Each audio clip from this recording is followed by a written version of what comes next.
Mira, mahasiswa sebatang kara yang merantau dari pulau seberang berbekal kecerdasan dan segudang prestasi. Dan ini Catherine, anak sematawayang dari pasangan pejabat dalam negeri yang terlena akan kehidupan mewahnya.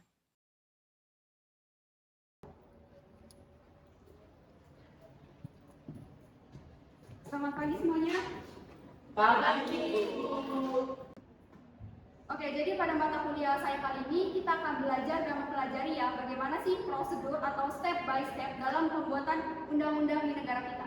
Kalau gitu mungkin saya langsung mulai aja ya. Baik, karena waktu yang sudah sangat terbatas ini, mungkin saya akhiri aja ya pertemuan kita kali ini. Tolong ya, tolong perhatikan dulu sebentar. Oke.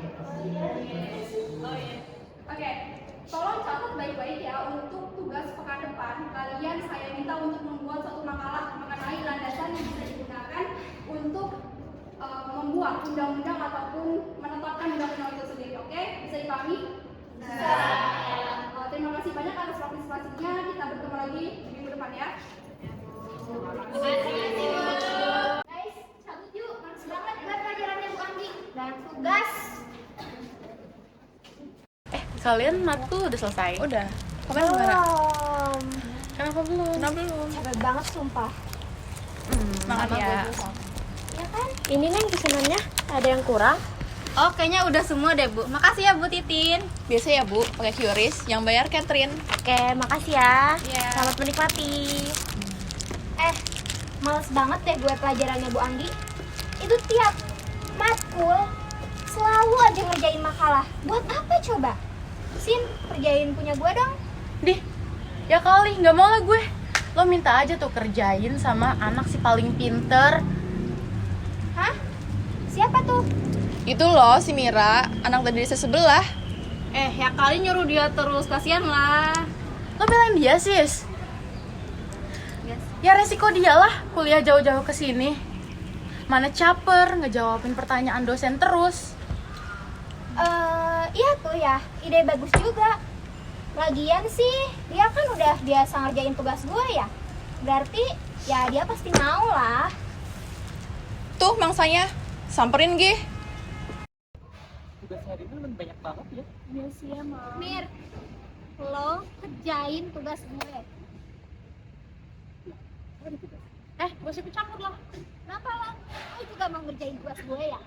Lah, ngapain gue ngerjain tugas ini? Ngelawan aja nih anak buat tau jadi udah nggak pakai aku sama. Oh dengerin sama desa lo itu. Pokoknya lu harus kerjain tugas gue sampai selesai. Sebelum tugas lo kelar, lu harus selesaiin dulu punya gue. Ayo cabut. Oh udah, enggak lah kenapa ada sih disuruh. Kita akan jelasin lagi baru bikin tugas ini. Ini nggak nolak loh. Dia udah ngasih tahu berkali-kali. Cuma ya, gue udah ada kawan sih kan gue. Karena nggak ada power. Nanti dikerja.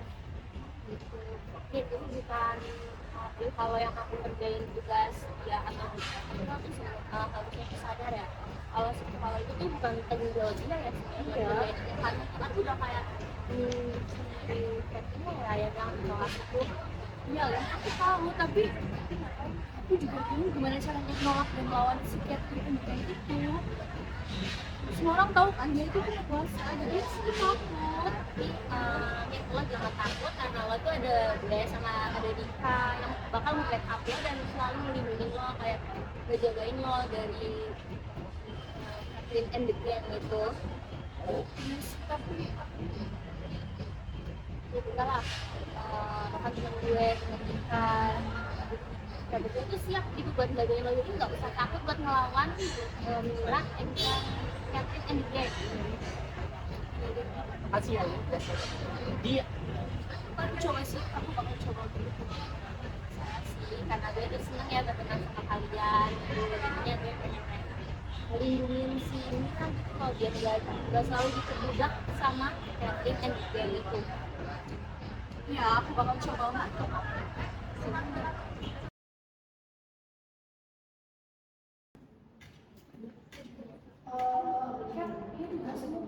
Kamu mah, lu gak lihat ya gue lagi ngapain?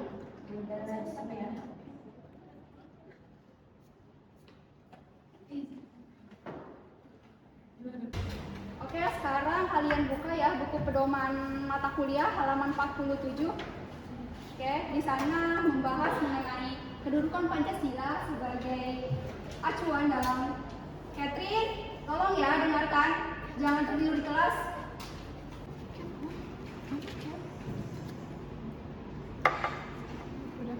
Catherine, saya sudah sampaikan tidak boleh ada yang tidur di kelas. Apa kamu gak sadar? Kamu tuh ganggu konsentrasi saya dan teman-teman yang lain. Keluar kelas sekarang, sebentar Bu. Saya hanya membantah aja ya kamu. Gak ada etika sopan santunnya banget sama dosen. Heran saya.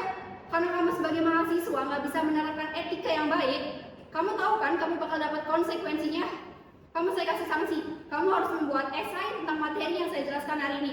Dan itu dikumpulkan besok di meja saya pukul 12 siang. Gak ada toleransi. Kem, jangan dibantah please. Bisa dipahami?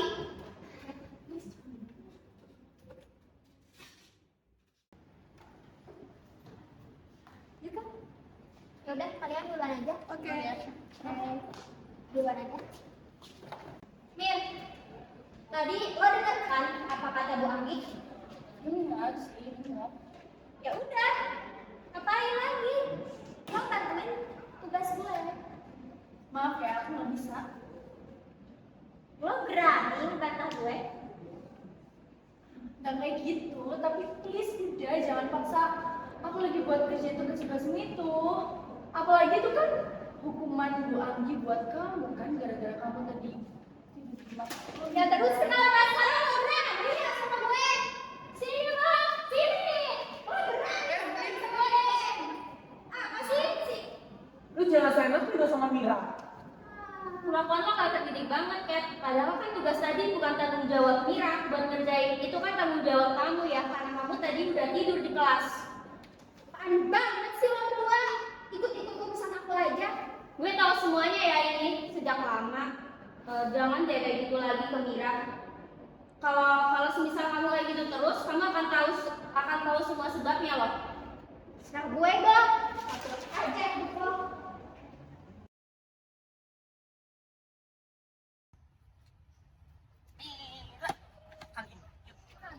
Kantin. Kayaknya masih ada kelas nggak sih? Kan masih ada 30 menit lagi. Udah ya. Kita kantin. Yuk. Ayo. Ya. Lo pada ngapain di sini, ha? Apa lo gantian? Ada masalah? Apa gue harus kasih tahu ya? Lu pada semua ya kelakuannya ya. Buruk banget, gak ada apa kerjaan lain. Selain ganggu orang. Kurang ajar lo. Cupu. Nih, dengerin ya lo pada. Lo yang harusnya sadar ya. Lo itu yang pantas dibilang murahan. Lo murahan. Emang bener ya yang diomongin mereka tentang kamu? Hei, apaan? Mereka bilang apaan kok? Udah Ngomong biarin, tentang apa? biarin mereka semua tuh bingung apa yang bakal dikasih tahu. Berani juga lo, ha? Lo itu apaan sih? Lo sama Mira itu akan pernah setara sama kita. Ya, emang orang-orang rendahan seperti mereka pantas mendapatkan ini. Heh, Sabar. dengerin ya lo. Lo yang harusnya gak pantas masuk ke sini. Ngapain sih lo? Ngapain lo kuliah di sini? Hah? Kuliah di sini gak pantas buat orang-orang seperti lo.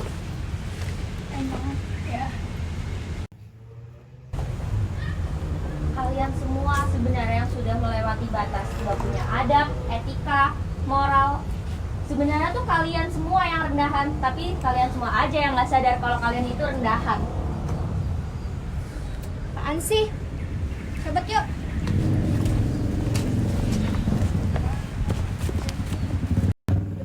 Aku nggak bisa lagi mentolerir mereka. Akan kuceritakan semua ke ayahku. Mbak, anak ayah rajinnya. Ayah, Iya nak. ayah aku ingin cerita sesuatu, ini penting. Dan dia terjadi sesuatu yang buruk sama anak ayah. Aku nggak akan bohong ayah jadi gini. Ada sesuatu yang menimpa teman aku yaitu Mira dan juga Dika. Ayah kira terjadi sesuatu yang buruk sama anak ayah. Memangnya ada apa dengan temanmu? Jadi gini ayah.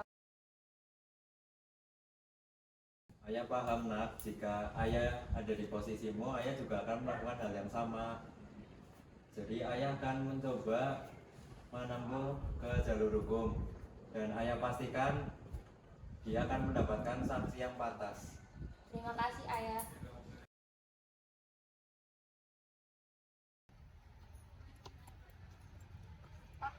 Kayaknya kita harus ketemuin pengacaranya dulu deh sebelum masuk ruang sidang.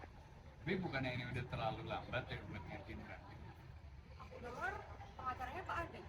Salah. Oh yang pernah satu workshop sama kita. Iya, coba Bapak temuin sekarang. Ya udah, habis ini papa cari posisinya. Ya.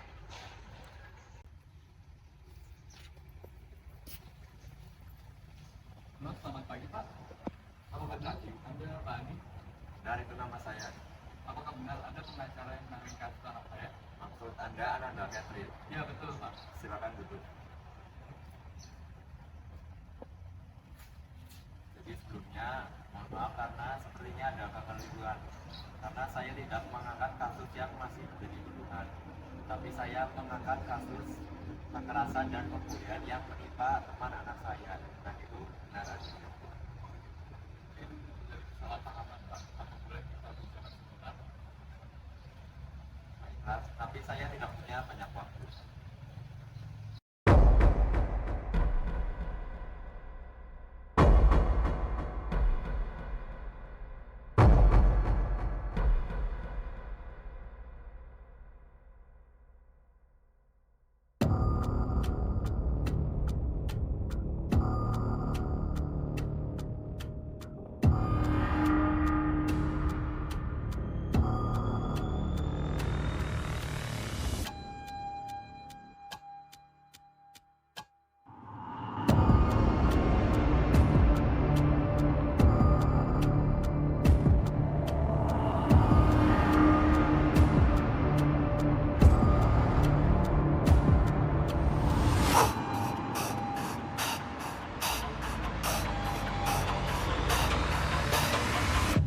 Berdasarkan pasal 351 KUHP, Saudara Catherine Amorelia Darmawan dinyatakan terbukti bersalah dan dijatuhi hukuman selama 2 tahun penjara.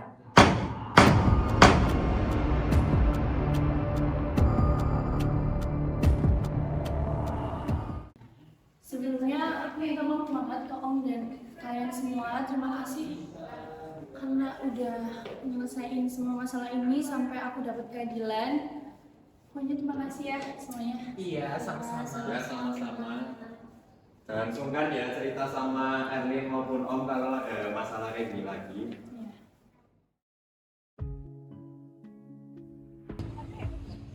Equality before the law. Semua orang harus sama dan setara di hadapan hukum. Hukum ini diciptakan karena terkadang hati nurani manusia tidak dapat dipercaya. Belajar untuk mengambil pelajaran dari setiap kejadian terkadang mampu menjadikannya sebagai bentuk penyesalan. Kepastian dalam hukum tidak serta-merta selalu tunduk pada yang bayar. Karena itu semua kembali lagi pada nilai integritas yang tertanam dalam diri seseorang. Dan anggapan atau stigma yang menyatakan bahwa hukum di Indonesia menjadi tumpul ke atas dan runcing ke bawah dapat dipatahkan ketika seseorang yang berintegrasi dapat secara konsisten menunjukkan karakter yang baik dengan menghindari korupsi dan juga kemunafikan. Equality before the law ini ada kaitannya dengan Pancasila sila kelima, yaitu keadilan sosial bagi seluruh rakyat Indonesia, yang dimana Pancasila ini tercantum dalam pembukaan Undang-Undang Dasar 1945. Sehingga secara tidak langsung penerapan equality before the law merupakan salah satu bentuk pengaktualisasian dari kedudukan pembukaan Undang-Undang Dasar 1945 yang tercantum Pancasila sebagai ideologi negara.